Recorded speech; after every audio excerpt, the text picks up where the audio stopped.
sarees పట్టు సంబరాలు. Win 5 gram gold coin, 3 winners every week on purchase of 10,000 rupees.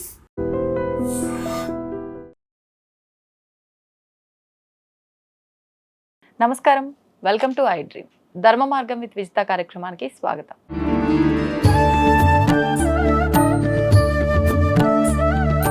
ప్రస్తుతం మనతో పాటు ఉన్నారు ప్రముఖ ఆధ్యాత్మికవేత్త సుభాష్ శర్మ గారు. ఇప్పుడు గురుగారితో మాట్లాడతాం.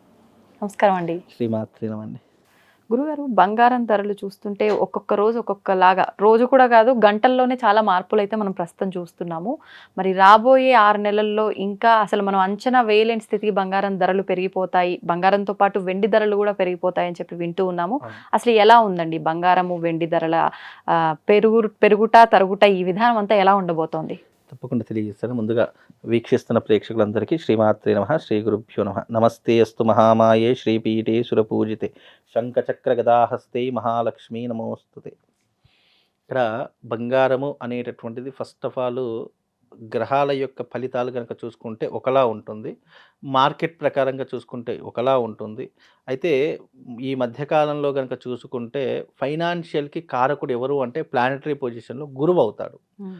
గురువు ఎప్పుడైతే ఒక రాశి నుంచి మరో రాశికి మారుతాడో అప్పుడు సమస్తమైనటువంటి ఆర్థిక విషయాల్లో తప్పకుండా లావాదేవీల విషయాలు కేవలం దేశ వ్యవస్థనే కాదు ప్రపంచ వ్యవస్థలో కూడా మార్పులు జరుగుతాయి. హెచ్చు తగ్గులు అనేటటువంటి 100% జరుగుతాయి. మీరు గమనిస్తే గనక ఎప్పుడైతే గురువు డిసెంబర్ నెలలో మిథునం నుంచి కర్కాటకంలోకి అడుగు పెట్టాడు అంటే ఎప్పుడైతే కర్కాటకంలోకి అడుగు పెట్టాడో అప్పటి నుండి బంగారపు ధరలు హై రేంజ్కి చేరుకోవడం ప్రారంభమైంది. ఒక్కసారిగా 1,96,000 2 లక్షల వరకు చేరుకున్నటువంటి బంగారము కేవలం ఒక 5-6 రోజులు మ్యాక్సిమం ఒక 1 వీక్లో మళ్ళీ పడిపోవడం జరిగింది. ఎందుకు పడిపోయాయి? ఎప్పుడైతే గురువు కర్కాటకంలోకి అడుగు పెట్టాడో అప్పుడు మీరు అంటే పంచాంగం చూసినా లేదా లగ్నకుండలు చూసినా మనకు అర్థమవుతుంది గురువు ఎప్పుడు మారాడు, బంగారపు ధరలు ఎప్పుడు పెరిగాయి. అలాగే బంగారపు ధర ఎందుకు తగ్గింది అంటే మళ్ళీ గురుగ్రహం అనేటటువంటిది కర్కాటకం నుంచి మిథునంలోకి వక్రీకరించాడు అంటే వెనక్కి వచ్చేసాడు. కాబట్టి మళ్ళీ రావడం వల్ల ఏమవుతుంది, మళ్ళీ అమాంతంగా తరిగిపోవడం జరిగింది. ఇప్పుడు మళ్ళీ బంగారపు ధర కేవలము ఇప్పుడు ఉన్నటువంటి ధరలో 1,60,000 ఉంది. మళ్ళీ ఇది పెరుగుతుంది తరుగుతుంది. ఇది ఇక్కడికి అంటే పెరిగితే ఒక 1,000-2,000 పెరుగుతుంది, తరిగితే 500-1,000 రూపాయలు తగ్గుతుంది అంతే. పెరిగితేనేమో ఎక్కువ పెరుగుతుంది, తగ్గితేనేమో తక్కువ తగ్గుతుంది. అంటే ఇక్కడ రెండో విషయం ఏమిటి అంటే గనక బంగారం మీద ఇన్వెస్ట్మెంట్ పెట్టిన ఎవ్వరూ కూడా ఎప్పుడు లాస్ కాదు. బికాజ్ ఏంటి అంటే ఇంకా బంగారం ధరలు పెరుగుతూనే ఉంటాయి, తరగవు. దాదాపుగా 2 లక్షల నుండి 2,50,000 వరకు తులం బంగారం చేరుకుంటుంది. అది ఎప్పుడు చేరుకుంటుంది అని అంటే కనుక దానికి కూడా డేట్ చెప్తాను. ఎప్పుడైతే మళ్ళీ గురువు కర్కాటకంలోకి అడుగు పెడతాడో ఎప్పుడు జూన్ 1వ తారీఖు రోజున కర్కాటకంలోకి మారుతున్నాడు. ఆ కర్కాటకంలోకి మారిన మరుక్షణము మళ్ళీ బంగారపు ధరలు పుంజుకుంటాయి, పెరుగుతూనే ఉంటాయి కానీ ఇక తరగవు. మళ్ళీ ఈ 2027 నాటికి, ఇప్పుడు 2026 కదండి, 2027 జనవరి వరకు 2,50,000 వరకు బంగారం ధర చేరుకుంటుంది అని చెప్పవచ్చు. అది అకార్డింగ్ టు ఆస్ట్రాలజీ ప్రకారంగా. ఇంకోటి ఏంటి అంటే కనుక ఈ బంగారపు ధరలు కూడా ఒక పెద్ద మాఫియా అని కూడా చెప్పొచ్చు. ఎందుకు అనంటే చాలామంది ఈ నల్లధనాన్ని వైట్గా మార్చుకోవడానికి కూడా బంగారపు ధరలు పెంచేసి మళ్ళీ తగ్గించేటటువంటి అవకాశం అంటే ఇది అమెరికాలో జరిగింది, అలాగే మన భారతదేశంలో కూడా జరిగింది. అలాగే ఎకనామిక్ అనేటటువంటిది కూడా పెరిగే స్థాయికి అంటే అమెరికా కంటే మన రూపీ రేట్ పెరుగుతుంది అని చెప్పేసి ఆటోమేటిక్గా మన రూపీ రేట్ డాలర్ వాళ్ళకంటే తగ్గించాలని చెప్పేసి ఇలాంటి కొన్ని విషయాలు సంఘటనలు కూడా జరిగినటువంటి అంశాలు కూడా మనకు జరుగుతూ ఉన్నాయి. కాబట్టి ఇదో కూడా ఒక కారణము అని చెప్పుకోవచ్చు. ప్రపంచంలో ఎవ్వరు ఏది అనుకున్నా ప్లానెటరీ పొజిషన్ ఏదైతే చేయాలో అది మాత్రమే చేస్తుంది. నువ్వు ఎంత పెంచాలన్నా నువ్వు పెంచలేవు, ఎంత తగ్గించాలన్నా తగ్గించలేవు. నువ్వు ఎప్పుడైతే లావాదేవీలకు సంబంధించినటువంటి ప్లానెటరీ పొజిషన్ గురువు ఎప్పుడైతే ఒక రాశి నుంచి ఇంకో రాశికి చేరుకుంటాడో కర్కాటక రాశిలోకి వచ్చినప్పుడు మాత్రం తప్పకుండా హై రేంజ్ అవుతుంది. నేను ఈ సంవత్సరం చెప్తున్నాను, ఎవరైనా ఇన్వెస్ట్మెంట్ పెట్టాలి అని అంటే తప్పకుండా బంగారం మీద పెట్టండి, భూమి మీద పెట్టండి.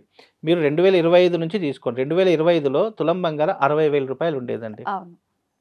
ఇప్పుడు 2027 సారీ 2026 2026 అంటే సంవత్సర కాలంలోనే 1,00,000 రూపాయలు పెరిగింది. నువ్వు ఆ 60,000 నువ్వు ఏ ఇంట్రెస్ట్‌కి ఇచ్చుకున్నా నీకు సంవత్సరంలో రూ. 1,00,000 రావు. ఆ 60,000 నువ్వు ఎక్కడ ఫిక్స్డ్ డిపాజిట్ చేసినా సంవత్సరంలో రూ. 1,00,000 రావు. అంటే నీకు సంవత్సర కాలంలో నీకొచ్చిన ఒక 60,000 పెట్టుబడి పెడితే రూ. 1,00,000 లాభం వచ్చింది. అంటే ఒక 10 తులాలు పెడితే 6,00,000కు మీకు ఎంత లాభం వస్తుంది? 20,00,000 లాభం వస్తుంది. అంటే ఎప్పుడైనా బంగారం పెరుగుతుందే గానీ తరగదు. భూమి విలువలు కూడా అంతే. అయితే ఎక్కడ మనుషులు కొంచెము రాంగ్ స్టెప్ ఏస్తారు అనంటే, ఎప్పుడైతే న్యూస్‌లో వచ్చేటటువంటి వ్యవహారాలు ఉంటాయో, అవి ప్రపంచ మార్కెట్‌ని ఆధారం చేసుకొని ఉంటాయి. ఎవరైతే కిలోలు, 2 కిలోలు, 10 కిలోలు ఇట్లా ఒక కిలోకి మించి కొంటారో, వాళ్ళకు పెరుగుట, తగ్గుట అనేటటువంటి వాళ్ళు క్యాలిక్యులేషన్ ఏసుకోవచ్చు. కానీ సామాన్యమైనటువంటి మానవుడు తీసుకునేదే 1 తులమో, 2 తులాలు, మాక్సిమం ఒక 10 తులాలు తీసుకుంటాడండి. దానికే భారీగా పడిపోయాయి, భారీగా తగ్గిపోయాయి అంటే ఏం చెప్పాలి చెప్పండి? ఎప్పుడైనా బంగారం తీసుకునేది లాంగ్ టర్మ్‌లోనే తీసుకోవాలి. ఈ రోజున 2027 అండి. బంగారం 1,60,000 ఉంది. అబ్బా! 1,60,000 ఉంది కదా! నేను ఇంత బంగారం తీసుకొని వేరే దాంట్లో పెట్టుబడి పెడతా అంటే, నీకు ఇదే బంగారం మళ్ళీ 2027లో 100% ఇది మళ్ళీ 2,50,000 వరకు చేరుకుంటుంది. మళ్ళీ రూ. 1,00,000 పెరుగుతుంది. ఎప్పుడూ కూడా అయ్యో! ఈరోజు పెరుగుతుంది, రేపు తరిగిపోతుంది. ఒక్క రోజు గురించి ఆలోచించకండి. ఇన్వెస్ట్‌మెంట్ పెట్టేవాడు ఎప్పుడైనా సంవత్సర కాలం ఇన్వెస్ట్‌మెంట్ పెట్టుకోండి. అంటే అది కూడా నువ్వు ఒకటేసారి కొనాలని కాదు. ఈరోజు ఒక తులం కొను, లేదా ఒక మాసం కొను. 10,000 ఉన్నాయా? ఎంతొస్తుందో అంత కొని నువ్వు కొద్ది కొద్దిగా దాచుకుంటేనే అది నీకు సంవత్సర కాలంలో ఇంతగా కనిపిస్తుంది. నువ్వు అయ్యో! పెరుగుతుంది, తరుగుతుంది అని చెప్పేసి ఆలోచించావనుకో, నువ్వు జీవితంలో బంగారం కొనలేవు. 60,000 30,000 ఉన్నప్పుడు అబ్బా! 30,000 అయిందా అని భయపడ్డారు.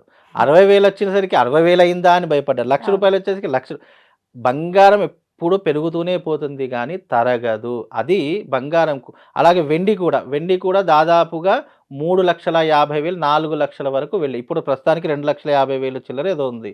అది మీకు మళ్ళీ నెక్స్ట్ ఇయర్ వచ్చే సంవత్సరం వరకు 4,00,000 వరకు అయ్యే అవకాశం ఏర్పడుతుందండి.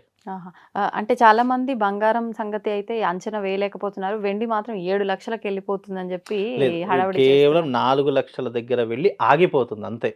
ఖచ్చితంగా 4,00,000 వరకు మాత్రమే వెండి వెళ్తుంది తప్ప 7,00,000 వరకు వెళ్ళదు. బంగారం మాత్రం వెళుతుంది. ఎందుకంటే మనం ఇంకోటేంటంటే బంగారము, వెండి మన భారతదేశంలో వాడినంత బంగారం, వెండి ఏ దేశాల్లో కూడా ఉపయోగించరు.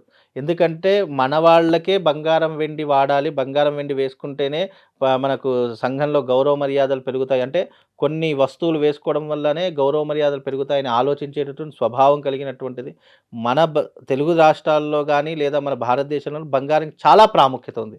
ఎందుకంటే మనం ఏ పెళ్ళిళ్ళు చేసినా, ఏ ఫంక్షన్స్ చేసినా మొట్టమొదటిగా ఆలోచించి బంగారం గురించి ఆలోచిస్తాం. మన దగ్గర ప్రతి ఒక్క ఫంక్షన్‌కి బంగారం ముడిపడి ఉంటుంది. కానీ ఇతర దేశాల్లో అలా ఉండదు కదండీ! కాబట్టి మన భారతదేశంలో బంగారానికి చాలా డిమాండ్ ఉంది. చాలా ప్రాముఖ్యత ఉంది. మన భారతదేశంలో కొన్నంత బంగారం మీకు ప్రపంచ దేశాల్లో ఎవ్వరూ కూడా కొనలేరండి. అందుకే బంగారం రేటు మనకు చాలా ఎక్కువ. అదే దుబాయ్‌లో తీసుకోండి. ఎందుకు తక్కువ? అక్కడ పెద్ద వాల్యూ మీరు వేరే ఏ దేశాల్లో తీసుకున్నా బంగారానికి పెద్ద వాల్యూ ఉండదు. ప్లస్ అక్కడ మనంత రేటు కూడా ఉండదు. తక్కువే ఉంటుంది. మళ్ళీ మనం ఇక్కడ తీసుకొస్తే ట్యాక్సులు అవి ఇవి అన్ని పడి మళ్ళీ ఇదే రేట్ అవుతుంది తప్ప, మీరు వేరే దేశాలతో పోల్చుకుంటే మనకంటే అన్ని దేశాల్లో బంగారం రేటు తక్కువగానే ఉంటుంది. మన దగ్గరే ఎక్కువగా ఉంటుంది. బికాజ్ ఏంటి అంటే మనము ప్రతి ఒక్క దానికి బంగారాన్ని ఉపయోగిస్తాము. అది ఒక లగ్జరీగా అనుకుంటాం. ఎప్పుడైతే ఏ వస్తువు అయితే లగ్జరీ అని అనుకుంటామో 100% దాని ధర పెరుగుతూనే పోతుంది. అట్లా. కాబట్టి ఈ సంవత్సరంలో మీరు ఏదైనా ఇన్వెస్ట్‌మెంట్ పెడితే బంగారం మీద ఖచ్చితంగా పెట్టండి. అది కూడా ఏదో నెల కోసమో, 2 నెలల కోసమో కాదు. మీరు ఈ సంవత్సరం అంటే డబ్బులు ఉన్నవాడు, ఎవరైతే డబ్బులు వేరే వాళ్ళకి ఇవ్వడానికి బదులు లేదా ఇతరులకి ఇస్తే ఏదైనా ఇబ్బంది అవుతుంది, మన దగ్గర పెట్టుకుందాం అంటే డబ్బుని ఊరికే పెట్టుకుంటే దానికి వస్తువుగా కన్వర్ట్ చేయాలంటే బంగారం మీదే కన్వర్ట్ చేయాలి. లేదు బంగారం ఎందుకులే ఒక స్థలమో, ల్యాండో కొనుక్కుందాం అట్లయినా కొనుక్కోండి. జీవితంలో ఎప్పుడూ కూడా నష్టం రానటువంటివి 2 ఒకటి బంగారము, 2 భూమి. ఇవి జీవితంలో మనిషిని ఎప్పుడూ నష్టపరచదు. ఎప్పుడో కొన్న భూమి ఇప్పుడు లక్షలు, కోట్లు అయిపోయింది. ఎప్పుడో తీసుకున్న బంగారం ఇప్పుడు లక్షల్లో మారిపోయింది. 30,000 ఉన్నప్పుడు బంగారం తీసుకున్నటువంటిది ఇప్పుడు లక్షల్లో అయిపోయింది. అందుకే ఎప్పుడూ కూడా లాంగ్ టర్మ్ ఏంటి ఈ సంవత్సరం గురించే కాదు వచ్చే సంవత్సరం గురించి ఆలోచించాలి అని అంటే, లేదు పిల్లలు ఉన్నారు అంటే మీరు ఇప్పటి నుంచే బంగారం కొనడం స్టార్ట్ చేయండి. ఎందుకంటే ఫర్దర్‌గా అది మీకు చాలా ఉపయోగపడుతుంది. రేపు పిల్లల పెళ్ళిళ్ళకు ఉపయోగపడుతుంది. రేపు పెద్దవాళ్ళకి ఫంక్షన్‌లకు ప్రతి ఒక్క దానికి ఉపయోగపడుతుంది. కాబట్టి బంగారం మీద పెట్టండి ఇన్వెస్ట్‌మెంట్, మీకు డబ్బులు ఎటు పోవు. లేదా మీకు అర్ధరాత్రి డబ్బులు కావాలన్నా బంగారం ఎక్కడ పెట్టినా మీకు డబ్బులొస్తాయి. ఇంకా మీరు ఏది తీసుకున్నా డబ్బులు పోతాయి తప్ప రావు మళ్ళీ. ఈ మధ్య కాలంలో స్టాక్ మార్కెట్ అది ఇది అని చెప్పేసి అనవసరంగా దాని మీద పెట్టి డబ్బులు తగిలేస్తున్నారు గానీ, బంగారం మీద ఇన్వెస్ట్‌మెంట్ పెట్టండి. 100% మనిషిని కాపాడుతుందండి అది. ధన్యవాదాలు గురుగారు. శ్రీమాత్.